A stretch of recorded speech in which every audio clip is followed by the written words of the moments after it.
क्या पांडे जी भावना में क्या?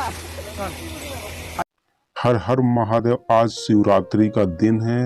आप सभी को ढेर सारा शुभकामनाएं। तो जी दोस्तों, खेसारी लाल यादव की आशिकी फिल्म की शूटिंग चल रही है जोर शोर से, जिसकी शूटिंग प्रयागराज में शुरू की गई है। और अमरपाली दुबे इस फिल्म में काम कर रहे थे, जैसे कि उसकी लुक आए हैं अमरपाली दुबे और खेसारी लाल यादव के साथ। ये देखिए फाइटिंग की लुक है, जिसके एक्शन भरपूर से दिखाया गया है इसमें। और देखिए एक खेसारी लाल यादव फाइटिंग करते हुए और अमरपाली दुबे को बचा रहे हैं गुंडों से। तो इस तरह से लुक आए हैं सेट से।